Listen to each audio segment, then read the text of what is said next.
Hi everyone, Paula Jo from Cedar Quilts with a quick tip Tuesday for you. Oh my goodness, this is all free motion. So really it should be a free motion Friday. Oh, and it's also vintage stuff and oh my goodness, and it's meandering and it's embroidery. So hope you enjoy this. But what we're going to be doing is we're going to be doing some backfill. I like to stabilize first, do the important details, and then backfill. So now the important detail is the embroidery, and that's already done. So we don't really have to do that, but we're still doing the stabilized details fills because as we start to stitch around here, we're going to go around the important detail first before we do the backfill. And let me point out here first, and let me see if I can zoom in a little bit. So on each of these, I'm going to be starting on the fence line, okay? And then we're going to go around the important detail.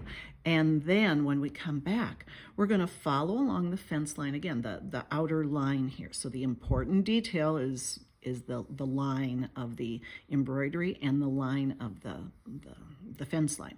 And we're going to be a little curious puppy, and we're going to go around that embroidery, and then when we come back in to do the backfill, now we can follow along this outer fence line and keep sniffing everything around in there, and then come back out here and then sniff around and then come back out here again. So anyway, get the point. We're gonna start that, okay? So here we go. We are going to start on the fence line, pretty close to our important detail. We're going to secure our thread and get it out of the way. Okay, and now we're going to come around the important detail. Oh, let me widen out here a little bit again. We're going to follow along the important detail. And we don't have to worry about being perfect. We don't have to worry about keeping a specific amount of space, but we just want to be kind of, sort of consistent. And if we are consistently inconsistent, that's even better because then there's no right or wrong to it. But we're just going to kind of keep wiggling around and following a little bit of an outline, and then we're going to come back to the fence line here. We're going to follow the fence line through the corner, and then we're going to backfill because that gives us a much better corner. And then just like a curious little puppy, we're just going to go around and sniff everything. We're going to look at everything. Or you can think of a butterfly or a bumblebee, whatever works best for you. I don't know if cats move around quite as much as puppy dogs do, but I think of being a little puppy dog and following around, sniffing everything, and coming back to the fence line each time. Coming back to the fence line. Now this is important here. When we get out here to this point, again, we want to come around the outside of that point and then backfill because it'll give us a much prettier outline of that fence line if we tuck into the corner of it. If we do part of the corner on one side and part of the corner on the other side, it just doesn't look as nice. So we're going to do that again on the bottom corner as well. But in the meantime, we can just kind of keep sniffing around and moving around. Oh, I'm sorry, this is a little wigglier than I thought it was going to be on the camera holder. Sorry about that. Hope I'm not making you too seasick. Okay, now as we come back down here again, we're not going to worry about filling in all of that. We're going to come and get the corner and then backfill that little bit and then secure our thread again.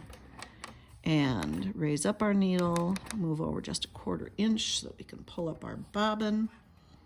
And then we should be using a rounded scissor here for this so that we don't cut into everything. But this is what I have right now today because I misplaced my rounded one for a moment. Anyway, all right, so let's zoom in so you can see this a little better now. And we're not seeing thread from the bobbin. We're seeing those little blue dots of the printed pattern. Okay, so that's what we're seeing. And if you see any darkness, that's actually the shadow of the hole. It's not bobbin thread or anything there. It's just the hole and the shadow that you see there. But anyway, you can see, well, actually, let me take this off of here and get it away from that light a little bit more. So as I was saying, you can sometimes see the little blue dots where I'm going, and that's okay. That's going to get washed away the first time she washes this. But to get beautiful corners, I go around and then I go back into backfill. That looks much prettier. And even if it's a little sloppy on the end, that's okay. Oh, and here I kind of touched my previous stitching. But, you know, once in a while, that's okay. No one's going to be noticing that. Oh, and then here again. As we come around, don't worry that we haven't done any meandering in this whole corner here. You want to get around the corner and then backfill. And that'll be so much prettier. And then just kind of follow that fence line and follow the outline around the important detail. But yeah, so stabilize your block first so that it stays square. Come in and do the important detail following the embroidery. Let me zoom out the other way again. Follow the important detail, and then as you're filling in, just bump up against your fence line and be a curious little puppy, and you'll get beautiful meandering. So another helpful hint from Paula Jo at cedarquilts.com. Check me out, give it a thumbs up, write down some comments, and check out my website, and yeah, you know, all those things that we're supposed to tell you to do. All right, thanks so much. Toodaloo. See you soon.